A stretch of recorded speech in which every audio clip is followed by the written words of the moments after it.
आज के वीडियो में हम भारत के महान गणितज्ञ, खगोलविद एवं ज्योतिषाचार्य वराहमिहिर के बारे में जानेंगे। वराहमिहिर ईसा की 5वीं-6वीं शताब्दी के भारतीय गणितज्ञ थे। इनका जन्म 505 ईस्वी में कपिथा गांव उज्जैन में हुआ था तथा पिता का नाम आदित्यदास था। चंद्रगुप्त विक्रमादित्य ने इन्हें भविष्य शास्त्र और खगोल विद्या में इनके द्वारा किए गए योगदान के कारण अपने दरबार के नवरत्नों में स्थान दिया था तथा मिहिर को मगध देश का सर्वोच्च सम्मान वराह प्रदान किया। वराहमिहिर का मुख्य उद्देश्य गणित एवं विज्ञान को जनहित से जोड़ना था। समय मापक घट यंत्र, इंद्रप्रस्थ में लौह स्तंभ के निर्माण और ईरान के शहंशाह नौशेरवां के आमंत्रण पर जुंदी शाहपुर नामक स्थान पर वेदशाला की स्थापना उनके कार्यों की एक झलक देते हैं। 550 ईस्वी के लगभग इन्होंने 3 महत्वपूर्ण पुस्तकें बृहज्जातक, बृहत संहिता और पंच सिद्धांतिका लिखी। वराहमिहिर भारतीय ज्योतिष साहित्य के निर्माता हैं। जन्म कुंडली बनाने की विद्या, जिसे हम होरा शास्त्र के नाम से जानते हैं, उनका बृहत जातक ग्रंथ इसी शास्त्र पर आधारित है। बृहत संहिता में नक्षत्र विद्या, वनस्पति शास्त्र, प्राकृतिक इतिहास, भूगोल जैसे विषयों का वर्णन है। पंच सिद्धांतिका गणित शास्त्र पर आधारित है। वराहमिहिर ने पंच सिद्धांतिका में सबसे पहले बताया था कि अयनांश का मान 50.32 सेकंड के बराबर है।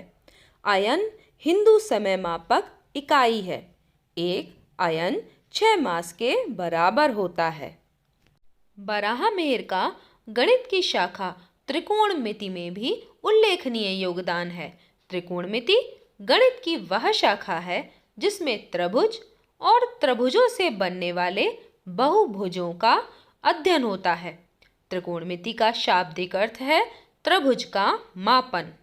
त्रिकोणमिति का ज्यामिति की प्रसिद्ध बौधायन पाइथागोरस प्रमेय से गहरा संबंध है।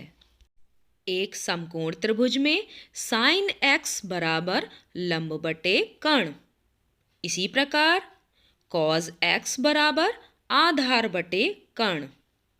वराहमिहिर द्वारा त्रिकोणमिति में प्रतिपादित सूत्र है sine square x plus cos square x is equal to 1। Varahamihira ने वर्तमान समय में पास्कल त्रिकोण के नाम से प्रसिद्ध संख्याओं की खोज की। इनका उपयोग द्विपद गुणांकों की गणना के लिए करते थे। आइए हम पहले पास्कल त्रिकोण को समझते हैं। पास्कल का त्रिकोण संख्याओं की एक त्रिकोणीय सारणी है जो गणित के दृष्टिकोण से एक दिलचस्प और उपयोगी तरीकों से एक दूसरे से संबंधित है। पास्कल त्रिकोण में त्रिकोण की ऊपरी 2 भुजाओं पर संख्या एक ही लिखी जाती है। शेष संख्याओं को समवर्ती संख्याओं को जोड़कर प्राप्त किया जाता है। जैसे 1 और 1 को जोड़ने पर 2 प्राप्त होगा। इसी प्रकार अगली पंक्ति में 1 और 2 को जोड़ने पर 3 बाईं तरफ और दाहिनी तरफ भी समान संख्या 2 और 1 को जोड़ने पर 3 प्राप्त होगी। इसी प्रकार अगली पंक्ति में भी 1 और 3 को जोड़ने पर 4, दाईं तरफ भी 3 और 1 को जोड़ने पर 4, बीच में 3 और 3 को जोड़ने पर 6 प्राप्त होगा। इसी प्रकार अगली पंक्ति में भी हम जोड़ते चले जाएंगे और हमारा त्रिकोण बढ़ता जाएगा। यह त्रिकोण और इन संख्याओं के स्वीकार किए गए संबंध पास्कल से सदियों पहले के हैं। पास्कल त्रिकोण में यदि हम संख्याओं को पंक्ति में जोड़ें तो हमें निम्न प्रकार का पैटर्न प्राप्त होता है। पंक्ति 1 में 1 का मतलब है 2 की घात 0। अगली पंक्ति में 1 और 1 मिलाकर हो गया 2, यह है 2 की घात 1। इसी प्रकार तीसरी पंक्ति में 1, 2 और 1 को जोड़ने पर प्राप्त होता है 4, मतलब 2 की घात 2। अगली पंक्ति में 1, 3, 3 और 1 को जोड़ने पर 8 प्राप्त होता है, जो है 2 की घात 3। इसी प्रकार आगे भी हम 2 की घात 4, 2 की घात 5, 2 की घात 6 और आगे भी प्राप्त कर सकते हैं। पास्कल त्रिकोण में प्रत्येक पंक्ति में संख्याओं को ध्यान से देखिए। पहली पंक्ति में 1 का मतलब 11 की घात 0। अगली पंक्ति में संख्या 11 लिखी हुई है, इसका मतलब 11 की घात 1। तीसरी पंक्ति में 121, ये है 11 की घात 2।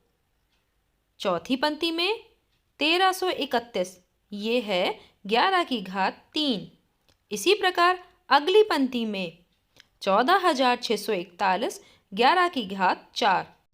गणित में द्विपद प्रमेय एक महत्वपूर्ण बीजगणितीय सूत्र है। द्विपद प्रमेय की गणना गणित की 100 महानतम प्रमेयों में होती है।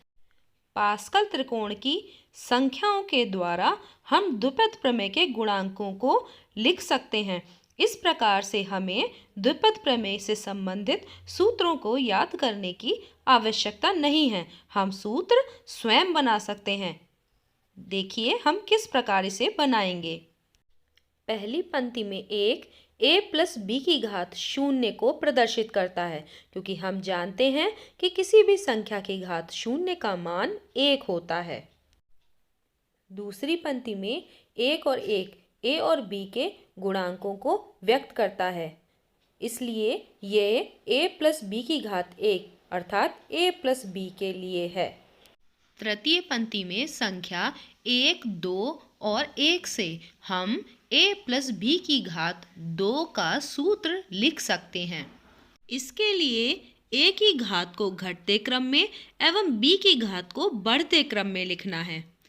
इसका मतलब है कि हम प्रथम पद में a की घात 2 और b की घात 0 लिखेंगे। अगले पद में a की घात 1 और b की घात 1 लिखेंगे।